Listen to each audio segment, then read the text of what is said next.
Good evening friends, my name is Chandravardhan and I welcome you all to PCS Educare. नमस्कार, जय हिंद, वंदे मातरम। दोस्तों, आज एक बार फिर मैं हाजिर हूं आपके सामने पॉलिटी का नया बैच लेकर। जी हां, अब पॉलिटी की नई सीरीज यहां से शुरू कर रहा हूं। हालांकि पॉलिटी के बहुत सारे वीडियोज हमारे चैनल पर अवेलेबल है। लगभग पूरा पॉलिटी मैंने लक्ष्मीकांत से समाप्त किया हुआ है, लेकिन फिर से चूंकि उसकी क्वालिटी बहुत पुरानी है, 2 साल 3 साल पुराने वीडियोज हैं, तो उसको अपडेट करके और बहुत सारे अमेंडमेंट भी हुए हैं उसके बीच में संविधान में, और बहुत सारी चीजें बदली हैं। जैसे आप जानते हैं, जम्मू कश्मीर पहले राज्य हुआ करता था 2 साल पहले, अब वो यूनियन टेरिटरी हो गया है ना। उसी तरीके से दादर नगर हवेली और दमन और दीव दोनों एक हो गए हैं। तो इस प्रकार से बहुत सारे बदलाव हुए हैं। उन सभी बदलावों को अपडेट करते हुए लक्ष्मीकांत के 6th एडिशन से हम लोग इसमें पढ़ने वाले हैं इंडियन पॉलिटी। पूरी सीरीज में कंप्लीट कराऊंगा आपको, और उसकी शुरुआत आज हम लोग कर रहे हैं पॉलिटी बेसिक्स से। जी हाँ, पॉलिटिक्स की आधारभूत जानकारी हम इसमें देखेंगे, और उसके तहत हम लोग क्या देखने वाले हैं, मेजर गवर्नेंस सिस्टम। जी हाँ, जो सबसे प्रमुख जो शासन प्रणालियां पूरे विश्व में प्रचलित हैं, उनके बारे में हम लोग देखेंगे। हम लोग देखेंगे शासन प्रणालियों के विभिन्न स्वरूपों के बारे में, हम लोग देखेंगे डेमोक्रेसी के बारे में, हम लोग देखेंगे अल्पतंत्र, गुटतंत्र, ओलिगोक्रेसी, मोनार्की एटसेट्रा, जितने भी शासन प्रणालियां होती है उन सब के बारे में। लोकतंत्र का भी जो आपका प्रकार होता है वो सब देखेंगे, दलों के आधार पर, शासन व्यवस्था के आधार पर, कार्यपालिका और विधायिका के संबंधों के आधार पर। तो ये कंप्लीट एक बेसिक जानकारी आपको होगी, क्योंकि पॉलिटी में ये सारे टर्म जो होते हैं, जैसे संघात्मक व्यवस्था है ना, फेडरल सिस्टम जिसको कहा जाता है, इसका अर्थ आपको नहीं पता होगा तो पॉलिटी में बार बार ये शब्द आएगा और आपको समझ में नहीं आएगा तो दिक्कत हो जाएगी। उसी तरीके से अध्यक्षात्मक प्रणाली जो होती है, प्रेसिडेंशियल सिस्टम ऑफ गवर्नमेंट होता है, डेमोक्रेटिक सिस्टम ऑफ गवर्नमेंट होता है, ये सब की जानकारी आपको होनी चाहिए। ठीक है, तो आइए शुरू करते हैं पॉलिटी के बेसिक्स से। उम्मीद है आपको ये वीडियो बहुत पसंद आएगा। यदि वीडियो पसंद आता है तो चैनल को सब्सक्राइब करके बेल आइकॉन दबा दीजिएगा, ताकि आपको पॉलिटी के और करंट अफेयर्स के जितने भी वीडियोज हम बना रहे हैं उन सब का नोटिफिकेशन आपको टाइम पर मिलता रहे। हिस्ट्री का भी बैच जल्दी ही मैं शुरू करने वाला हूं। हिस्ट्री के भी जितने हमारे पुराने वीडियोज हैं उन सब को रिन्यू करूंगा, अलग तरीके से अपडेट करूंगा। पहले शुरुआत करूंगा मैं मेडिएवल हिस्ट्री से, क्योंकि मेडिएवल हिस्ट्री मैंने आप लोगों को अब तक नहीं पढ़ाया है। ठीक है, तो नोटिफिकेशन आपको लगातार मिलता रहे, इसके लिए एक बेल आइकॉन होगा और उसमें ऑल का बटन होगा, वो जरूर दबा दीजिए, ताकि आपको सारे नोटिफिकेशंस टाइम पर मिलता रहे। और यदि वीडियो पसंद आता है तो कमेंट जरूर करिएगा, और लाइक तो करना बनता ही है। ठीक है, चलिए देर न करते हुए शुरू करते हैं आज का अपना वीडियो। और मैं चंद्रवर्धन एक बार फिर स्वागत करता हूं आपका पीसीएस एडुकेयर में। चलिए आइए शुरू करते हैं। देखिए, सबसे पहले चलते हैं राज व्यवस्था। पॉलिटी को क्या कहा जाता है, राज व्यवस्था कहते हैं, है ना। आप लोग जब लक्ष्मीकांत की किताब उठाते होंगे या कोई भी किताब उठाते होंगे तो उसमें सबसे ऊपर लिखा होगा बोल्ड अक्षर में राज व्यवस्था। अब इस राज व्यवस्था से क्या मतलब है? राज व्यवस्था का मतलब होता है राज्य की व्यवस्था, राज्य का शासन तंत्र। इसका मतलब सिंपल वे में यही समझ सकते हैं। ठीक है, अब चूंकि ये राज्य की व्यवस्था के बारे में हम लोगों को पढ़ना है, तो सबसे पहले राज्य की परिभाषा तो आपको पता होनी चाहिए कि आखिर राज्य किसको कहते हैं। जनरली क्या होता है, हम लोग यूपी है, बिहार है, हरियाणा है, पंजाब है, गुजरात है, तमिलनाडु है, आपका कर्नाटक है, केरल है, इन सबको राज्य कहते हैं। कहते हैं ना कि मैं बिहार राज्य से हूं, मैं उत्तर प्रदेश राज्य से हूं, मैं हरियाणा राज्य से हूं। नहीं, देखिए, राज्य जो होता है एक एंटिटी है। राज्य एक एंटिटी है जिसके लिए 4 प्रमुख तत्व अनिवार्य होते हैं। 4 प्रमुख तत्व यदि हैं तभी वो राज्य कहलाएगा, अन्यथा नहीं कहलाएगा। हमारे संविधान का जो पहला अनुच्छेद है उसमें भारत को राज्यों का संघ कहा गया है। ठीक है, यह सबसे महत्वपूर्ण बात है जो कि आपको समझने की जरूरत है। तो हम लोग इस पर भी आएंगे कि राज्यों का संघ आखिर क्यों कहा गया है, क्यों कहा गया है, यह भी हम लोग देखेंगे। ठीक है, तो चलते हैं, सबसे पहले देखते हैं राज व्यवस्था के बारे में। इसका मतलब होता है आपकी राज्य की व्यवस्था, राज्य की व्यवस्था। ओके, अब इसमें 4 कौन कौन से महत्वपूर्ण तत्व होते हैं। तो पहला तत्व जो होता है वो होता है लैंड, यानी कि भूमि। एक भूमि होगी तभी तो उस पर शासन किया जा सकता है ना। भूमि ही नहीं होगी तो शासन किस पर करेंगे आप। बिहार मान लिया एक एंटिटी है, तो उस पर उसकी क्या है, एक भूमि है, एक क्षेत्रफल है। इंडिया एक एंटिटी है तो उसका एक क्षेत्रफल है, एक सीमा है जहां तक इंडिया की सीमा जाती है ना। तो एक लैंड होना जरूरी है, भूमि होना जरूरी है, जहां पर सरकार शासन व्यवस्था चला सके। ठीक है, तो लैंड बहुत ही ज्यादा इंपॉर्टेंट तत्व है। ठीक है, उसके बाद क्या है, अगर लैंड नहीं है तो क्या है, तो वो राज्य नहीं होगा। दूसरा जो है वो है आपकी जनसंख्या। जी हाँ, पॉपुलेशन। लैंड भी होना चाहिए। देखिए यहाँ पर भारत का मैप है, ये पूरे भारत की सीमा है ना।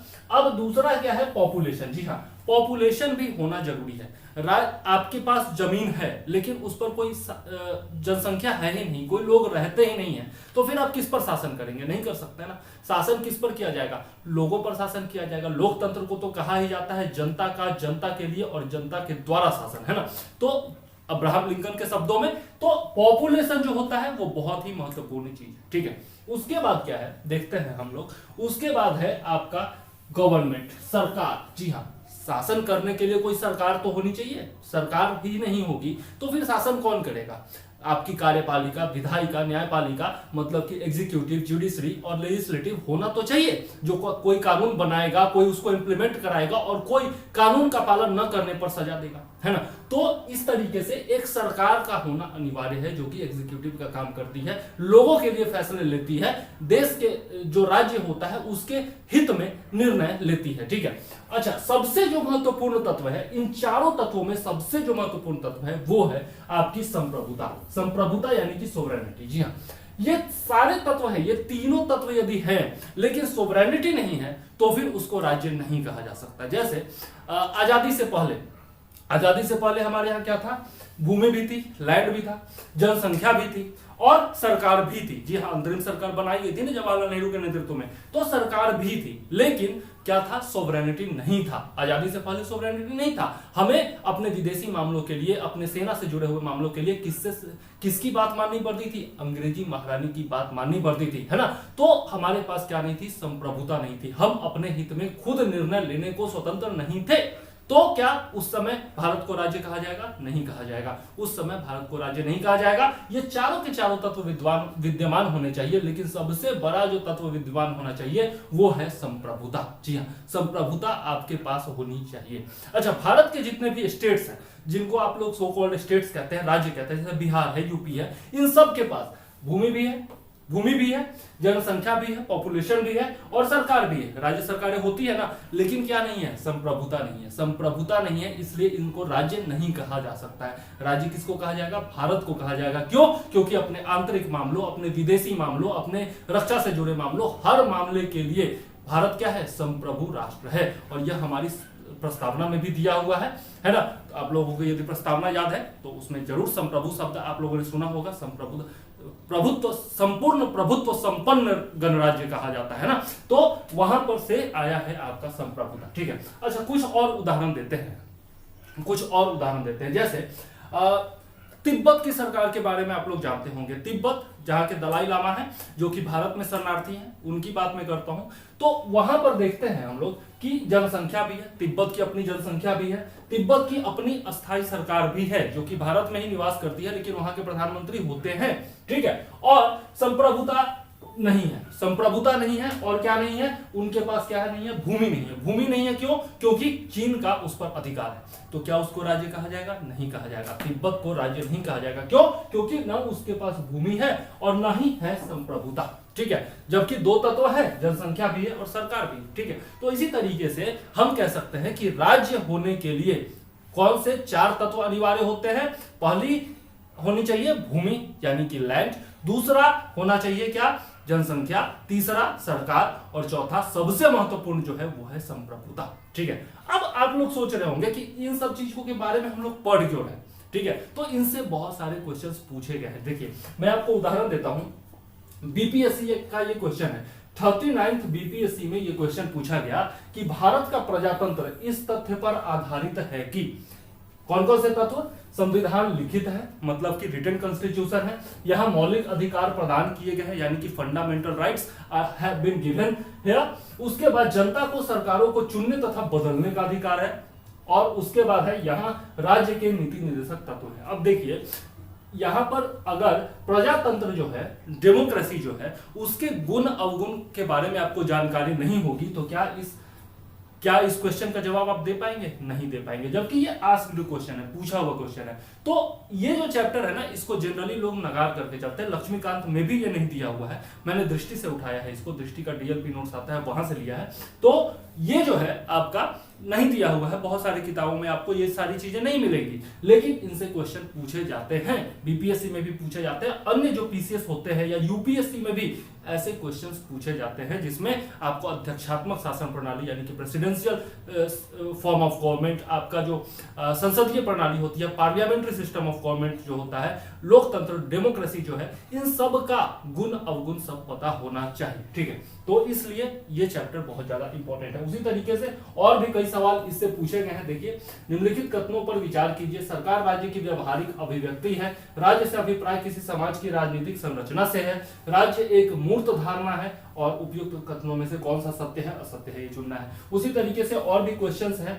देखिए, कौन सी व्यवस्था अविनाशी राज्यों का अविनाशी संगठन कही जाती है? तो हम लोग देखेंगे अविनाशी राज्यों का अविनाशी संगठन किसको कहा जाता है, ये हम लोग अभी देखने वाले हैं। ठीक है, ये जो है आपका संघात्मक राज्य की विशेषता होती है। ठीक है, अविनाशी राज्यों का अविनाशी संगठन, जो कि अमेरिका में व्यवस्था है। तो कैसी व्यवस्था है वो हम लोग आगे इस वीडियो में देखने वाले हैं। इसी तरीके से और भी बहुत सारे क्वेश्चन जो है पूछे गए हैं, इससे संबंधित प्रीवियस ईयर क्वेश्चंस में भी पूछे गए हैं, पहले भी पूछे गए हैं विभिन्न एग्जाम्स में, और आगे भी पूछे जाते रहेंगे। इसलिए चैप्टर बहुत ज्यादा महत्वपूर्ण है। पूरा वीडियो बहुत ध्यान से देखिए और समझिए। ठीक है, एक एक चीज यदि आप समझ गए तो पॉलिटी समझना आपके लिए बहुत ही ज्यादा आसान हो जाएगा, क्योंकि ये शब्द आपको हमेशा मिलने ही वाले हैं। ठीक है, चलिए अब देख लेते हैं हम लोग कि प्रमुख शासन प्रणालियां कौन कौन सी होती हैं। मेजर गवर्नमेंट सिस्टम्स के बारे में अब हम लोग थोड़ा सा देखते हैं। ठीक है, तो यहां पर यदि हम लोग देखें तो पहला जो आपका शासन प्रणाली होता है, शासन प्रणालियों को विभिन्न आधारों पर विभाजित किया गया है। तो पहला जो आधार है वो है शासक समूह में शामिल व्यक्तियों की संख्या के आधार पर। ठीक है, अब शासक समूह का क्या मतलब, जो गवर्नमेंट है, जैसे अभी मोदी सरकार है, तो उनका जो मंत्री परिषद है या मंत्रिमंडल है, उसको क्या कहेंगे? शासक समूह बोलेंगे, गवर्नमेंट ग्रुप बोलेंगे, गवर्नेंस ग्रुप बोलेंगे, है ना, शासक समूह। तो उसमें जितनी संख्या है लोगों की, उसके आधार पर जो विभाजित किया गया है, जो परिभाषित किया गया है या फिर बांटा गया है जो शासन प्रणालियों को, उसके बारे में हम लोग देखते हैं गवर्नमेंट सिस्टम। तो पहला है आपका राजतंत्र या तानाशाही। देखिए, मोनार्की या फिर डिक्टेटरशिप। डिक्टेटर आप लोग जानते होंगे, हिटलर, मुसोलिनी, आज के डेट में किम जोंग युंग जो है आपके उत्तर कोरिया के जो हैं, तो उन सबको क्या कहा जाता है? तानाशाह कहा जाता है ना।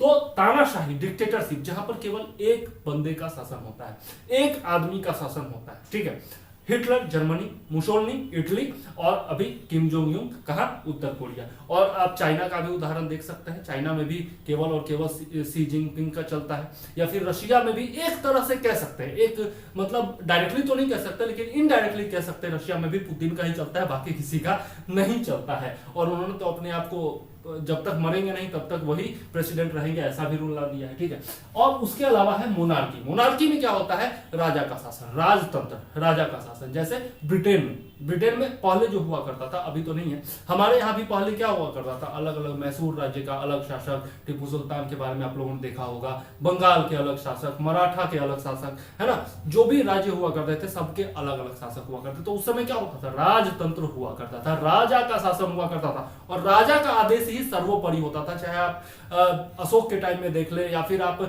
गुप्त काल में देख ले, या फिर आप मध्यकालीन भारतीय इतिहास में देख ले, जहां पर भी राजतंत्र था वहां पर राजा के पास ही सर्वोच्च शक्ति, जहां भी पढ़ेंगे आप कि आपका कार्यपालिका से जुड़ी हुई सर्वोच्च शक्ति, या फिर न्यायपालिका से जुड़ी हुई सर्वोच्च शक्ति, या फिर विधायिका कानून बनाने की सर्वोच्च शक्ति, सारी संप्रभुता जो होती थी वो राजा में ही केंद्रित होती थी। ठीक है, सेंटर पॉइंट कौन होता था? राजा ही होता था। भले ही वो अपने मंत्रिपरिषद के माध्यम से शासन चलाता हो, लेकिन शासन किसका चलता था? राजा का ही आदेश सर्वोपरि होता था ना। तो उसको क्या कहा जाता है? राजतंत्र, या फिर आपका डिक्टेटरशिप कहा जाता है, जिसमें केवल एक व्यक्ति का शासन होता है। तो वहां पर संख्या कितनी हुई? एक हुई। ठीक है, चलिए दूसरा हो गया अल्पतंत्र या फिर गुटतंत्र। इसमें क्या होता है कि 2 या 3 गुट होते हैं जो मिल करके, या फिर एक गुट भी हो सकता है जो कि मिल करके शासन चलाता है। जैसे आप लोगों ने पढ़ा होगा दल चालीसा के बारे में, है ना। दल चालीसा बलबन के टाइम में आप लोगों ने पढ़ा होगा। तो वहां पर आप लोग देखते हैं बलबन ने उसको भंग कर दिया था। इल्तुतमिश के टाइम में था आपका दल चालीसा, है ना। तो दल चालीसा में देखते थे कि 40 लोगों का गुट हुआ करता था जो कि शासन चलाया करता था, है ना। एक सिंपल सा उदाहरण मैं दे रहा हूं, अभी भी हमारे भारत में भी आप देखते हैं कुछ गुट के हाथों में ही शासन होता है। जैसे आज के डेट में आपका यूपीए है, यूनाइटेड प्रोग्रेसिव अलायंस, जो कि जिसमें कांग्रेस है और बाकी दल है, या फिर आपका एनडीए नेशनल डेमोक्रेटिक अलायंस है ना, जिसमें आपका बीजेपी और अन्य दल है। तो दो गुट हैं, उन्हीं में से शासन का बंटवारा होता है। कभी यूपीए शासन करती है, 10 साल यूपीए ने शासन किया 2004 से लेकर 14 तक, और अब एनडीए का शासन चल रहा है। तो ये क्या है, कुछ गुट मिलकर के शासन चलाते हैं ना। तो इसको क्या कहेंगे, अल्पतंत्र या फिर गुट तंत्र कहेंगे। इसको अंग्रेजी में कहा जाता है ओलिगार्की कहा जाता है, ठीक है। तो ये याद रखिएगा, अल्पतंत्र या फिर गुट तंत्र, जिसमें कुछ गुट के लोग मिलकर के, एक छोटा सा समूह होता है, उस गुट के लोग मिलकर के शासन चलाते हैं, ठीक है, या फिर उन्हीं की संप्रभुता होती है। तीसरा है आपका लोकतंत्र, डेमोक्रेसी आप जानते हैं, जनता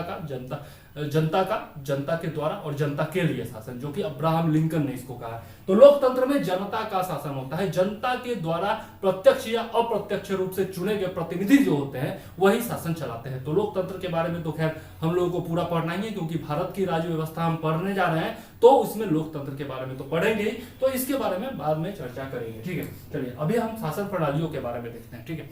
अब दूसरा जो आधार है, दूसरा जो बेसिस है, वो है शासन की वैधता के स्रोत के आधार पर। मतलब शासन जो लीगलाइज्ड शासन है, जो सिस्टम है, गवर्नेंस सिस्टम का जो लीगैलिटी है, उसका स्रोत क्या है, उसका सोर्स क्या है, इसके बेसिस पर हम लोग शासन प्रणालियों को बांटते हैं। जैसे पहला है आपका धर्मतंत्र, जिसको कहा जाता है थियोक्रेसी। इसमें क्या होता है, एक धर्म पर आधारित होता है। जैसे प्राचीन यूरोप में आप लोग देखते हैं, जब आपका एनलाइटमेंट नहीं आया था, ठीक है, उस समय क्या होता था, उस समय चर्च का शासन हुआ करता था, धर्म का शासन हुआ करता था। आज भी बहुत सारे मुस्लिम कंट्रीज है जहां पर शरिया के हिसाब से कानून लागू होता है ना, तो वहां पर क्या है, धर्मतंत्र है, ठीक है। धर्म जो होती है वो वैधता देती है। जैसे मध्यकालीन भारतीय इतिहास में भी आप लोग पढ़ेंगे कि जितने भी शासक हुआ करते थे दिल्ली सल्तनत के, अधिकतर शासक जो है वो खलीफा से अपनी वैधता प्राप्त करते थे, उसके बाद शासन करते थे, है ना। तो इसको कहा जाता है धर्मतंत्र, ठीक है, थियोक्रेसी। उसके बाद है आपका राजतंत्र, मोनार्की मैंने आपको बताया ही है, ठीक है। तो इसमें जो है राजा का शासन होता है, ठीक है। उसके बाद है कुलीन तंत्र, एरिस्टोक्रेसी। इसमें कहते हैं अभिजात तंत्र या फिर कुलीन तंत्र इसको कहते हैं। मतलब एक कुलीन वर्ग होता है, जैसे आप लोगों ने फ्रांस की क्रांति यदि पढ़ा होगा तो उसमें एक कुलीन वर्ग हुआ करता था, चर्च के बाद उसी का स्थान आता था और उसी का शासन चलता था, है ना, कुलीन वर्ग। आज भी हमारे देश में कहा जाता है कि जो सत्ता चलती है वो कहां से चलती है, दिल्ली के एक छोटे से कॉर्नर से चलती है, नाम मैं नहीं लेना चाहूंगा, आप लोग समझ गए होंगे कि कहां से चलती है। तो ये क्या है, कुलीन लोग वहां पर रहते हैं, जो प्रेस से रिलेटेड होते हैं, जो बुद्धिजीवी होते हैं, सो कॉल्ड बुद्धिजीवी जिनको कहा जाता है, और बाकी लोग जो होते हैं जिनको कुलीन वर्ग कहा जाता है ना, तो वो लोग मिलकर के शासन चलाते हैं। उस प्रणाली को क्या कहा जाता है, कुलीन तंत्र या फिर अभिजात तंत्र या फिर एरिस्टोक्रेसी कहा जाता है, ठीक है। आगे देख लेते हैं लोकतंत्र के बारे में तो हम लोग पढ़ेंगे ही, तो इसको आगे देखेंगे, ठीक है। उम्मीद है आप लोगों ने एरिस्टोक्रेसी, थियोक्रेसी और आपका जो में था वो समझ लिया होगा, ठीक है। चलिए आगे देख लेते हैं। नेक्स्ट है शासन प्रणाली के संविधान सम्मत होने के आधार पर, ठीक है। मतलब कॉन्स्टिट्यूशन पर बेस्ड है कि नहीं शासन प्रणाली, गवर्नेंस सिस्टम जो है उसमें किसी कॉन्स्टिट्यूशन का पालन किया जाता है कि नहीं, संविधान है या नहीं, उसके आधार पर दो प्रकार के होते हैं। एक होता है संविधानवाद, जिसको कहा जाता है कॉन्स्टिट्यूशनलिज्म, और दूसरा होता है गैर संविधानवाद, यानी कि नॉन कॉन्स्टिट्यूशनलिज्म। इसको समझना बहुत आसान है। जो शासन प्रणाली संविधान के आधार पर चलती है, जैसे हमारे भारत की शासन प्रणाली है जो कि संविधान के आधार पर चलती है, संविधान ही सर्वोच्च माना जाता है, तो यहां पर क्या है, कॉन्स्टिट्यूशनलिज्म है, ठीक है। और एक होता है गैर संविधानवाद, जहां पर भी थियोक्रेसी होगा, एरिस्टोक्रेसी होगा, वहां पर गैर संविधानवाद होगा, है ना। बहुत सारे ऐसे देश हैं जहां पर संविधान का पालन नहीं किया जाता है, वहां पर संविधान है ही नहीं, है भी तो लिखित भी नहीं, ठीक है। तो ऐसे जो कंट्रीज होते हैं वहां पर जो आपकी शासन व्यवस्था होगी उसको नॉन कॉन्स्टिट्यूशनलिज्म यानी कि गैर संविधानवाद कहा जाए, ठीक है। चलो उम्मीद है आप समझ गए होंगे, ये तो बहुत आसान था। नेक्स्ट है आपका शासन प्रणाली के व्यवहारिक मूल्यांकन के आधार पर, मतलब प्रैक्टिकल इवैल्यूएशन, मतलब ठीक है लिखा हुआ कुछ भी है, जैसे हमारे एक साधारण सा उदाहरण देता हूं, लिखा जाता है कि हमारे यहाँ राज्य का प्रधान कौन होता है, राष्ट्रपति होता है, ठीक है, राष्ट्रपति होता है, लेकिन क्या है वो क्या उनके पास वास्तविक शक्तियां है? नहीं है। हम लोग क्या पढ़ते हैं, संवैधानिक प्रमुख जो होते हैं वो राष्ट्रपति होते हैं, लेकिन वास्तविक प्रमुख कौन होते हैं? प्रधानमंत्री होते हैं। उसी तरीके से यहां पर है कि लिखा तो कुछ भी है, कहने को कुछ भी है कि भैया लोकतंत्र है, थियोक्रेसी है, एरिस्टोक्रेसी है, कुछ भी बोल दे, डिक्टेटरशिप है, कुछ भी बोल दे, लेकिन वास्तव में वहां पर कैसी शासन प्रणाली है, तो वो जो प्रैक्टिकल इवैल्यूएशन होता है उसके बेसिस पर कुछ भाग बांटे गए हैं शासन प्रणालियों के, उनके बारे में देख लेते हैं। तो पहला है आपका भीड़ तंत्र, जिसको कहा जाता है मोबोक्रेसी कहा जाता है। मतलब भीड़ तंत्र कहने का मतलब है कि लोगों पर किसी का नियंत्रण खास नहीं है। जैसे अभी कुछ दिन पहले देखे होंगे आप लोग, अमेरिका में अश्वेत क्रांति जन्म ले ली थी, ठीक है। एक अश्वेत नागरिक को मार दिया गया था और जो है ब्लैक लाइव्स मैटर्स का एक बहुत बड़ा तूफान खड़ा हुआ था। या फिर हमारे यहाँ भी जब ट्रंप आने वाले थे तब दिल्ली में दंगा हुआ था, है ना, सीए एनआरसी को लेकर के दिल्ली में दंगा हुआ था। तो उस टाइम में भी वो जो तंत्र था, उस समय क्या होता है, लोकतंत्र विफल हो जाता है, शासन व्यवस्था विफल हो जाती है। उस समय जो शासन होता है वो क्या कहा जाता है, भीड़ तंत्र कहा जाता है, जहां पर किसी का भी कोई शासन नहीं होता है, एक भीड़ होती है जो कि अपना शासन चलाती है। जैसे अभी आप लोगों ने पढ़ा होगा, म्यांमार में जो है सत्ता को गिरा दिया गया, है ना, कू हो गया, शासन को गिरा दिया गया। उस समय क्या होता है, भीड़ तंत्र होता है। बहुत सारे देशों में आप लोगों ने पढ़ा होगा कि वहां पर जो है जो चुनी हुई सरकार थी उसको गिरा दिया गया और एक भीड़ ने कब्जा कर लिया। अब ये जैसे तालिबान, अफगानिस्तान में तालिबान ने क्या किया, एक भीड़ के रूप में आए और शासन को समाप्त कर दिया, है ना। तो उस समय उस शासन व्यवस्था को क्या कहेंगे, भीड़ तंत्र कहेंगे, है ना। तो ये भीड़ तंत्र अब आप समझ गए होंगे, मोबोक्रेसी। ओके, चलिए उसके बाद है प्लूटोक्रेसी, धन तंत्र।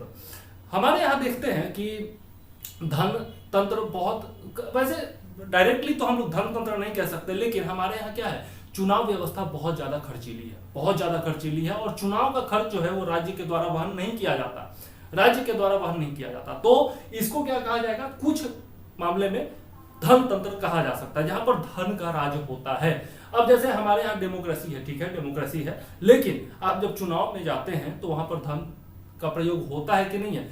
आप यदि गरीब हैं तो क्या चुनाव लड़ सकते हैं? नहीं लड़ सकते। आप सोच भी नहीं सकते लड़ने का, क्योंकि प्रचार इतना महंगा है, प्रचार प्रसार इतना महंगा है, लोगों को खिलाना पिलाना पड़ता है, यहां तक कि वोट देने के लिए घूस भी देना पड़ता है। यदि आप लोग वैसे बोलना नहीं चाहिए, हमारे संविधान की बात है, लेकिन फिर भी जो वास्तविक मूल्यांकन के आधार पर हम लोग बांट रहे हैं, तो इसलिए मैं बता रहा हूं कि जब अब चुनाव होता है तो देखते होंगे एक रात पहले पूरे गांव में घूमता रहता है लोग, है ना, पैसा लेकर के घूमता रहता है, दारू लेकर के घूमता रहता है। वो क्या है, धन तंत्र है, धन और बल का प्रयोग होता है, ठीक है। तो वहां पर इसको क्या कहा जाएगा, धन तंत्र कहा जाएगा। बहुत सारे देश हैं जहां पर इस तरह का, अभी तो नहीं है लेकिन पहले हुआ करते थे, जहां पर ये धन तंत्र का राज हुआ करता था, ठीक है, जहां पर जिसके पास पैसा है वही शासन करेगा, इस तरह की व्यवस्था होती है, ठीक है। उसके बाद है मीडियोक्रेसी, औसत तंत्र। यदि हम लोग बात करें हमारे यहाँ, तो चूंकि हमारी जो कार्यपालिका है, एग्जीक्यूटिव है, वो लेजिस्लेटिव से स्वतंत्र नहीं है ना, फ्री नहीं है। मतलब जो हमारी कार्यपालिका होती है वो विधायिका से ही चुनी जाती है ना। जो हमारे प्रधानमंत्री होते हैं या फिर जो मंत्री परिषद के सदस्य होते हैं वो क्या होते हैं, विधायिका के अंग होते हैं ना, लेजिस्लेचर के अंग होते हैं ना। तो यहां पर जो आपकी योग्यता होती है वो पीछे हो जाती है ना। औसत योग्यता के लोग भी जो है सरकार चला सकते हैं, ठीक है। तो जहां पर योग्यता निर्धारित नहीं होती है शासन चलाने वाले लोगों की, वहां पर उसको क्या कहा जाता है, औसत तंत्र कहा जाता है। तो एक तरह से डेमोक्रेसी में भी हमारे यहां भी कह सकते हैं कि औसत तंत्र लागू है, ठीक है। तो औसत तंत्र किसको कहा जाता है, मीडियोक्रेसी किसको कहा जाता है, ये आप लोग समझ गए होंगे। जहां पर शासन करने वाले लोगों की योग्यता जो होती है वो औसत दर्जे की होती है, उसको औसत तंत्र कहा जाता है, ठीक है। उसके बाद है आपका ऑटोक्रेसी या फिर निरंकुश तंत्र। निरंकुश तंत्र में क्या होता है कि जनरली, अच्छा अपने ही भारत का ही उदाहरण देता हूं, ऑटोक्रेसी की हम बात कर रहे हैं। तो आप देखते हैं 1977 से पहले, 1977 से पहले क्या हुआ करता था कि केवल कांग्रेस पार्टी की सरकार बनती थी, और अब 2014 के बाद देख रहे हैं कि अधिकतर राज्यों में या फिर जो केंद्र है वहां पर किसका सरकार बन रहा है, मोदी सरकार बन रहा है या फिर बीजेपी का सरकार बन रहा है। तो ये क्या होता है, एक तरह से विपक्ष जब कमजोर हो जाता है, लोकतंत्र में भी जब विपक्ष बहुत ही ज्यादा कमजोर हो जाता है, विपक्ष जो है सरकार पर कोई प्रकार का दबाव नहीं बना पाता है, तो वहां पर क्या हो जाता है, ऑटोक्रेसी हावी हो जाता है। अभी जैसे मैं भारत का उदाहरण तो मैंने बता दिया, अब देखिए आप चाइना में देखिए ऑटोक्रेसी है या नहीं है। केवल शी जिनपिंग जो है वही जो ऑर्डर देंगे वही चलेगा, है ना। तो वहां पर क्या है, ऑटोक्रेसी है, वहां पर क्या है, निरंकुश तंत्र है। शासन क्या हो जाता है, निरंकुश हो जाता है। क्यों? क्योंकि वहां पर प्रेस भी जो है वो भी गवर्नमेंट का है, जो शी जिनपिंग बोलेंगे वही प्रेस छापेगी। वहां पर मीडिया जो है वो स्वतंत्र नहीं है। इंटरनेट जो है उसका यूज आप धड़ल्ले से जैसे हम लोग कर पाते हैं अपने देश में, वैसा नहीं कर सकते, है ना। आप उत्तर कोरिया का उदाहरण ले लीजिए, आप अभी अफगानिस्तान का उदाहरण ले लीजिए, वहां पर भी बहुत तरह की आजादी लोगों को नहीं है। वहां पर क्या है, निरंकुश शासन है, निरंकुश शासन, जिस शासन प्रणाली में जो सरकार चलाने वाले लोग हैं उन पर किसी भी प्रकार का दबाव नहीं होता, अंकुश नहीं होता, रुकावट नहीं होता, प्रेशर नहीं होता, उस तंत्र को क्या कहा जाएगा, निरंकुश तंत्र कहा जाएगा। ठीक है, तो कुछ हद तक लोकतंत्र में भी निरंकुशता हावी हो जाती है। जैसे इमरजेंसी के टाइम में जब आपका इमरजेंसी लगाया गया था, इंदिरा गांधी ने लगाया था, उस समय आप देख सकते हैं कि शासन तंत्र क्या हो गया था, निरंकुश हो गया था। जबरन लोगों का जो है आप कहते हैं कि वो कराया जा रहा था, क्या बोलते हैं उसको, सॉरी मैं भूल रहा हूं, आप लोग समझ गए होंगे क्या कहना चाह रहा हूं मैं। तो वो कराया जाता था। उसके बाद प्रेस की स्वतंत्रता नहीं थी, लोगों को जेल में डाल दिया जाता था, जरा सा भी कानून का उल्लंघन करने पर लोगों को जेल में डाल दिया जाता था। उस समय इमरजेंसी में क्या था, निरंकुश तंत्र प्रभावी था और निरंकुश शासन कहा जाता था इंदिरा गांधी को उस समय, है ना। आज भी मोदी जी पर निरंकुश होने का आरोप लगाया जाता है, कहा जाता है विपक्ष के द्वारा कि मोदी जी जो है वो शासन व्यवस्था को प्रभावित करते हैं, या फिर जितने भी आपके सीबीआई हैं, ईडी हैं, इन सब का उपयोग करते हैं विपक्ष को दबाने के लिए, ये सब आरोप लगाए जाते हैं। तो निरंकुश तंत्र अब आप समझ गए होंगे जैसा मेरा मानना है। ठीक है, उसके बाद है गुण तंत्र या फिर योग्यता तंत्र। गुण तंत्र या फिर योग्यता के आधार पर जहां पर शासन प्रणाली चलाई जाती है उसको कहा जाता है गुण तंत्र या योग्यता तंत्र। यदि हम लोग अपने देश की बात करें तो आप राज्यसभा केंद्र में ले लीजिए या फिर विधान परिषद राज्य में ले लीजिए, वहां पर क्या होता है, राज्यसभा में विशेषकर जो योग्य लोग होते हैं उन्हीं को चुन के भेजा जाता है, किसी भी दल के द्वारा जो चुन करके भेजा जाता है, अप्रत्यक्ष निर्वाचन होता है उसमें, तो जो चुन करके भेजा जाता है उसको वरिष्ठ सदन कहा जाता है ना। वरिष्ठ सदन क्यों कहा जाता है, क्योंकि योग्य लोगों को उसमें भेजा जाता है चर्चा के लिए। आपका जो लोकसभा है उसमें तो जो पॉपुलर सदन उसको कहा जाता है, लोकप्रिय सदन कहा जाता है और जनता डायरेक्ट चुन करके उसमें भेजती है। लेकिन राज्यसभा में क्या होता है, योग्य लोगों को भेजा जाता है। तो कुछ हद तक हमारे यहाँ योग्यता तंत्र या फिर गुण तंत्र भी है, लोगों को उनके गुणों के आधार पर चुना जाता है। राष्ट्रपति भी जो मनोनीत करते हैं या फिर राज्यपाल भी जो राज्य में मनोनीत करते हैं विधान परिषद में, वो किस आधार पर करते हैं, वो करते हैं गुण के आधार पर, है ना। गुण के आधार पर विभिन्न क्षेत्र निर्धारित हैं, जिन क्षेत्रों के एक्सपर्ट लोगों को ही राष्ट्रपति जो है वो मनोनीत करते हैं। ठीक है, जैसे सचिन तेंदुलकर को मनोनीत किया गया, रेखा को मनोनीत किया गया, इन सबको मनोनीत किया गया, अमिताभ बच्चन को भी शायद मनोनीत किया गया था। तो आगे देख लेते हैं वृद्ध तंत्र, इसको कहा जाता है जेरंटोलॉजी। वृद्ध तंत्र कैसे कह सकते हैं, देखिए, जिसमें शासन प्रणाली में काम करने वाले जो लोग होते हैं, सरकार चलाने वाले जो लोग होते हैं, वो एक औसत उम्र से ज्यादा के होते हैं, वृद्ध लोग होते हैं। तो हमारे यहाँ भी देख सकते हैं जितने भी आपके मंत्री हैं या फिर जितने भी नेता हैं, सबका औसत उम्र निकाल करके देखिए तो 50-55 के करीब आएगा, 50 से कम नहीं आएगा। औसत उम्र यदि आप लोग देख ले, मोदी जी का ही उम्र देख लीजिए 75 के करीब होने जा रहे हैं। आप बाकी जो मंत्री हैं सबका उम्र देख लीजिए, लगभग 50 से ऊपर के ही हैं सब। ठीक है, 50 से कम बहुत ही कम लोग होंगे। तो इसको क्या कहा जाता है, जेरंटोलॉजी कहा जाता है, मतलब वृद्ध तंत्र कहा जाता है। तो कुछ हद तक हमारे यहाँ वृद्ध तंत्र भी प्रभावी है। ठीक है, और शासन करने वाले जो लोग, जैसे आप मोरारजी देसाई की बात कीजिए, जिस समय वो प्रधानमंत्री बने उस समय क्या उम्र थी उनकी, 80 से ज्यादा उम्र थी, शायद 90 से ज्यादा उम्र थी, है ना। तो जेरंटोलॉजी उसको कहा जा सकता है। ठीक है, चलिए जेरंटोलॉजी भी अब आप समझ गए होंगे। ठीक है, चलिए अब देखते हैं हम लोग केंद्र प्रांत संबंधों के आधार पर सेंटर स्टेट रिलेशनशिप जो होता है, केंद्र के साथ राज्यों का जो संबंध होता है, जैसे केंद्र के साथ मोदी सरकार के साथ बिहार सरकार यानी कि नीतीश सरकार का क्या संबंध है, उसके आधार पर जो शासन प्रणाली होती है उसको हम लोग देखते हैं। ठीक है, तो यहां पर 3 प्रकार का होता है, एक होता है परिसंघात्मक, दूसरा होता है संघात्मक यानी कि फेडरल, और तीसरा होता है एकात्मक यानी कि यूनिटरी। अब आपने पढ़ा होगा, जब आप संविधान की विशेषता पढ़ेंगे तो जनरली जो हमारा संविधान है वो हमारे देश को क्या बताता है, संघात्मक बताता है, फेडरल स्ट्रक्चर बताता है। फेडरल स्ट्रक्चर बताता है, क्यों, क्योंकि एक केंद्र है और बहुत सारे राज्य हैं। ठीक है। और इसीलिए संविधान के अनुच्छेद 1 में हमारे देश को क्या कहा गया है, भारत को राज्यों का संघ कहा गया है, ठीक है। तो ये संघात्मक व्यवस्था हो गई।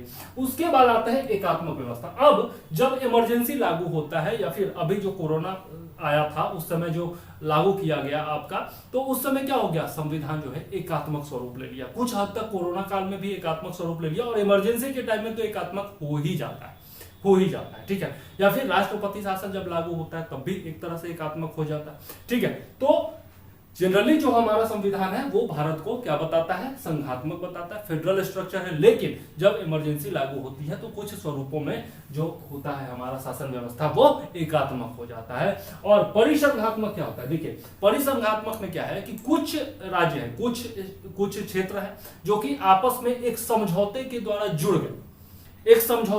जुड़ गए, और क्या हुआ कि एक साथ काम कर रहे हैं। लेकिन उसमें क्या होता है कि जब जो राज्य चाहे वो अपना समझौता तोड़ करके जा सकता है, समझौता तोड़ करके जा सकता है, ठीक है। तो वहां पर क्या होगा कि एक कह सकते हैं कि अविनाशी राज्यों का विनाशी संगठन उसको कहा जाता है। अब अविनाशी राज्यों का विनाशी संगठन क्यों कहा जाएगा, क्योंकि स्टेट तो अलग हो गया, वो तो खत्म नहीं हुआ, लेकिन सारे स्टेट्स ने अपना कॉन्ट्रैक्ट तोड़ लिया तो वो संघ जो है वो तो खत्म हो गया। मान लिया कि ये एक मिनट थोड़ा सा मैं समझा दूं आपको। देखिए मान लिया कि ये एक सेंटर है, अब इससे बहुत सारे लोग जो है वो जुड़े हुए हैं, 1 2 3 4 5 6 लोग जुड़े हुए हैं, और ये सब जो है आपस में कॉन्ट्रैक्ट के तहत जुड़े हुए हैं, ठीक है। एक कॉन्ट्रैक्ट के तहत जुड़े हुए हैं। अब सब लोगों ने अपना अपना कॉन्ट्रैक्ट जो है वो तोड़ लिया, तो ये जो आपके लोग हैं वो तो खत्म नहीं हुआ, ये जो एरिया हुआ वो तो खत्म नहीं हुआ, लेकिन सबने अपना अपना कॉन्ट्रैक्ट तोड़ लिया, तो ये जो संगठन था, ये जो संघ था वो तो समाप्त हो गया ना, वो तो नहीं रहा, है ना। तो इसीलिए कहा जाता है इसको अविनाशी राज्यों का विनाशी संघ कहा जाता है, ठीक है। अच्छा, दूसरा जो होता है आपका वो संघात्मक व्यवस्था है। संघात्मक व्यवस्था में क्या होता है कि आपका जो स्टेट्स होते हैं वो कॉन्ट्रैक्ट के द्वारा जुड़े हुए नहीं होते हैं। कॉन्ट्रैक्ट के द्वारा, जैसे भारत है, यहाँ पर कोई कॉन्ट्रैक्ट के द्वारा जुड़ा हुआ है क्या, नहीं जुड़ा हुआ, कॉन्ट्रैक्ट के द्वारा जुड़ा हुआ नहीं। अमेरिका की अगर बात करें तो वहां पर भी आपकी फेडरल व्यवस्था है। उसमें क्या है, अमेरिका की व्यवस्था कैसी है वो जरा सा देख लेते हैं। अमेरिका में भी एक यूएसए है, यूनाइटेड स्टेट्स ऑफ अमेरिका उसको कहा जाता है, और बहुत सारे संघ है, ठीक है, जो कि एक कॉन्ट्रैक्ट के द्वारा जुड़े हुए हैं। लेकिन यहां पर क्या है कि कॉन्ट्रैक्ट तोड़ करके अलग होने की अनुमति नहीं है, ठीक है। कॉन्ट्रैक्ट तोड़ करके अलग होने की अनुमति नहीं है, तो इसको कहा जाता है अविनाशी राज्यों का अविनाशी संगठन। क्या कहा जाएगा, अविनाशी राज्यों का अविनाशी संगठन। मतलब राज्य भी जो है ये भी, इनका भी नाश नहीं होगा, और जो संघ है इसका भी नाश नहीं होगा। ओके, तो अब आप समझ गए होंगे अमेरिका में कैसा संगठन है। तो इसको क्या कहा जाएगा, फेडरल स्ट्रक्चर कहा जाएगा। अब हमारे यहाँ क्या है, एकात्मक व्यवस्था है। मान लिया ये केंद्र है, इसी पर उदाहरण दे देता हूं मैं, इसको अमेरिका में समझिएगा। ये जो है आपका भारत है, केंद्र है, ठीक है, और ये सारे मान लिया यूपी, बिहार, हरियाणा, पंजाब, गुजरात, तमिलनाडु, ठीक है, ये सारे राज्य हैं। अब इसमें क्या है, हमारे यहाँ भी कोई कॉन्ट्रैक्ट से जुड़ा हुआ नहीं है, ठीक, कॉन्ट्रैक्ट से जुड़ा हुआ नहीं है। लेकिन यहाँ पर क्या है कि केंद्र के पास ये शक्ति है कि स्टेट्स की जो सीमा है उसमें बदलाव कर सकती है, बिहार की सीमा में बदलाव कर सकती है, ठीक है, और बिहार का नाम भी बदला जा सकता है, कुछ उसके लिए प्रावधान है, लेकिन बदला तो जा सकता है। तो यह इस व्यवस्था को कहा जाता है एकात्मक व्यवस्था, मतलब यूनिटरी फॉर्म ऑफ गवर्नमेंट, ठीक है। तो हमारे यहाँ क्या है, फेडरल व्यवस्था भी है, मतलब राज्यों को केंद्र से अलग होने की तो शक्ति नहीं है, लेकिन अब इसमें यूनिटरी व्यवस्था इसलिए है क्योंकि केंद्र के पास ज्यादा शक्तियां हैं। वैसे राज्यों के पास भी शक्तियां हैं, लेकिन राज्यों के पास क्या है, थोड़ी बहुत शक्तियां हैं, केंद्र के पास ज्यादा शक्तियां हैं, और कुछ मामलों में केंद्र जो होती है वो उसकी शक्ति सर्वोपरि हो जाती है, ठीक है, तो वो यूनिटरी फॉर्म भी हो जाता है। तो हमारे यहाँ तीनों में से कोई भी संघ नहीं है। मतलब हमारे यहाँ परिसंघात्मक व्यवस्था भी नहीं है, संघात्मक व्यवस्था भी नहीं है और एकात्मक व्यवस्था भी नहीं है। सबका परिसंघात्मक का मिला जुला रूप नहीं है, लेकिन एकात्मक और संघात्मक दोनों का मिला जुला रूप है। जनरली हमारा संविधान जो होता है, हमारी जो शासन प्रणाली होती है वो फेडरल होती है, लेकिन जब इमरजेंसी आता है तो वो यूनिटरी हो जाता है। ठीक है, तो अब आप तीनों में अंतर समझ गए होंगे। परिसंघात्मक में क्या होता है कि राज्यों को कॉन्ट्रैक्ट तोड़ करके अलग होने की स्वतंत्रता होती है, और जब वो कॉन्ट्रैक्ट तोड़ लेते हैं तब संघ जो है वो उसका नाश हो जाता है, इसलिए उसको कहा जाता है अविनाशी राज्यों का विनाशी संघ। ठीक है, अविनाशी राज्यों का विनाशी संघ। दूसरा है आपका फेडरल स्ट्रक्चर। फेडरल स्ट्रक्चर में कॉन्ट्रैक्ट तोड़ने की अनुमति नहीं होती है, और इसलिए उसको क्या कहा जाता है, अविनाशी राज्यों का अविनाशी संगठन। मतलब दोनों को का ही नाश नहीं होता है, ना संघ का नाश होता है और ना ही राज्यों का नाश होता है। ठीक है, और तीसरा होता है एकात्मक व्यवस्था। इसमें जो होता है, इसमें भी कॉन्ट्रैक्ट के साथ जुड़े हुए नहीं होते हैं, लेकिन केंद्र के पास ज्यादा शक्ति होती है, राज्यों के पास कम शक्ति होती है, तो फिर इसको कहा जाता है आपका विनाशी राज्यों का अविनाशी संगठन। मतलब केंद्र का नाश नहीं होगा, लेकिन राज्यों का नाश किस स्वरूप में हो सकता है कि उसका नाम बदला जा सकता है, उसकी सीमा में परिवर्तन किया जा सकता है। जैसे आप देखें कि 3 आर्टिकल आपका हटा करके, आर्टिकल 370 हटा करके, धारा 370 हटा करके क्या किया गया, राज्य था जम्मू कश्मीर, लेकिन उसको क्या बना दिया गया, यूनियन टेरिटरी बना दिया गया, केंद्र शासित राज्य बना दिया गया।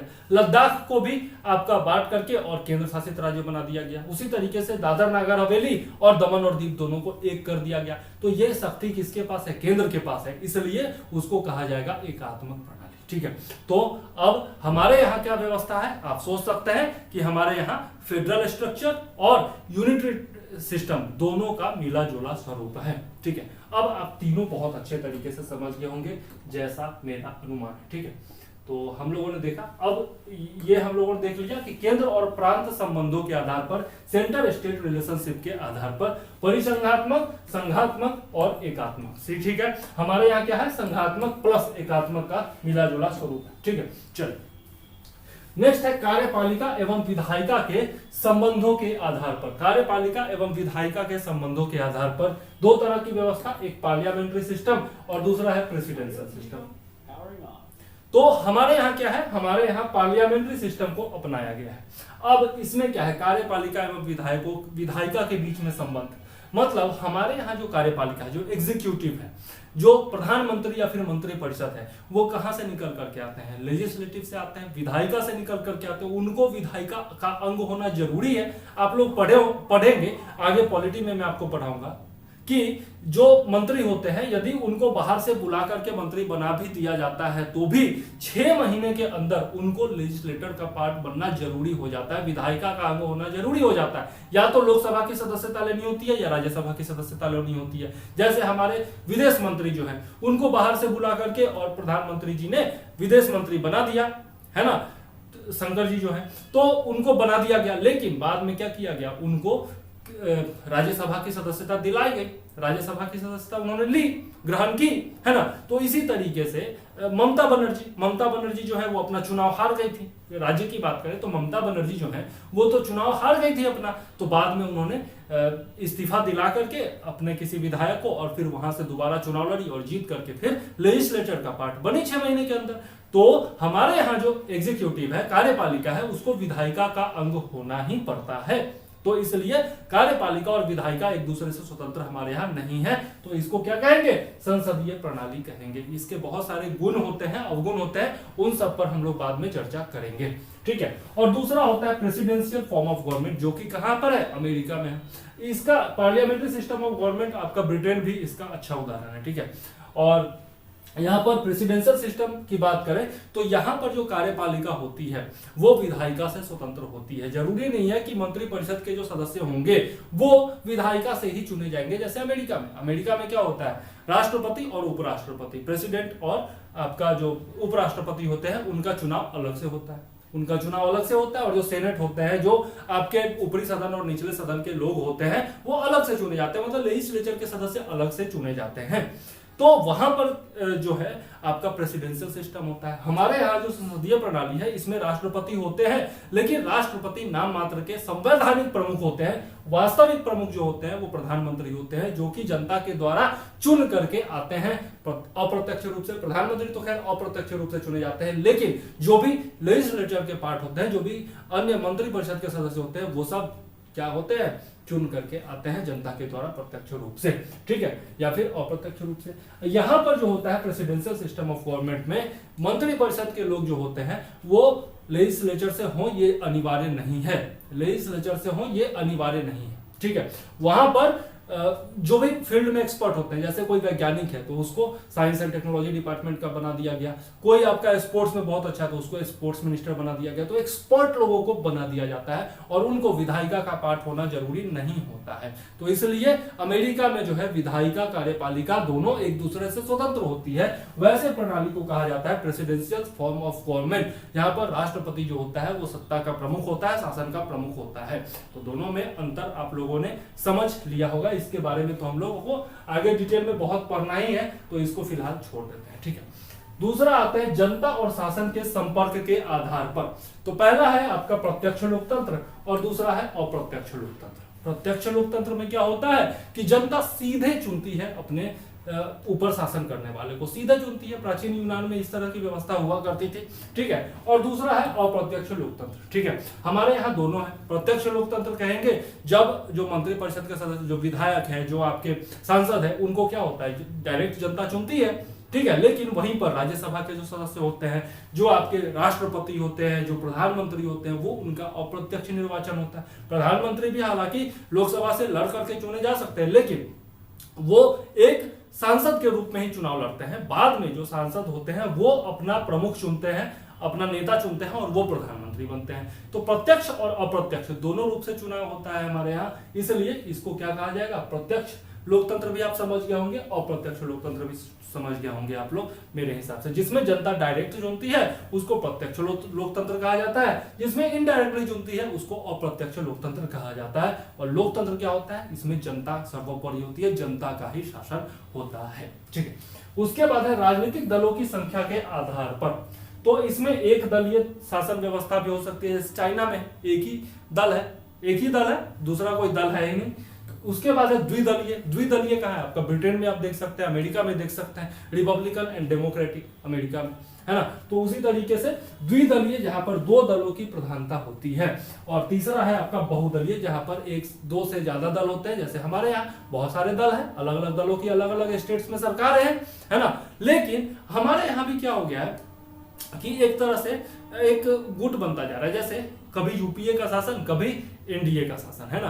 तो ये जो है आपका क्या बोलते हैं उसको, गठबंधन की राजनीति हमारे यहाँ चल रही है आज के डेट में। हालांकि मोदी सरकार को, बीजेपी को स्पष्ट बहुमत है, लेकिन फिर भी टोटल एनडीए को मिला करके वो शासन चलाते हैं। तो कह सकते हैं कि हमारे यहाँ क्या है, गठबंधन की राजनीति आज के डेट में चल रही है। ना एक दलीय है ना द्विदलीय है, बहुदलीय कह सकते हैं, ठीक है, बहुदलीय कह सकते हैं, या फिर आप कह सकते हैं गठबंधन की सरकारें कह सकते हैं, ठीक है। तो ये है आपका शासन प्रणाली। विभिन्न आधारों पर मैंने शासन प्रणाली के बारे में बताया। अब नेक्स्ट वीडियो में हम लोग शासन तंत्र के बारे में पढ़ेंगे। शासन तंत्र के जो अंग होते हैं, विधायिका, कार्यपालिका और न्यायपालिका, इनके बारे में पढ़ेंगे। और थोड़ा सा हम लोग अध्यक्षात्मक प्रणाली और संसदीय प्रणाली, इसके गुण और अवगुणों के बारे में देख लेंगे, जो कि मेंस में हो सकता है कि आपसे डायरेक्टली क्वेश्चन पूछ दिया जाए कि दोनों के गुण और अवगुण बताएं, ठीक है।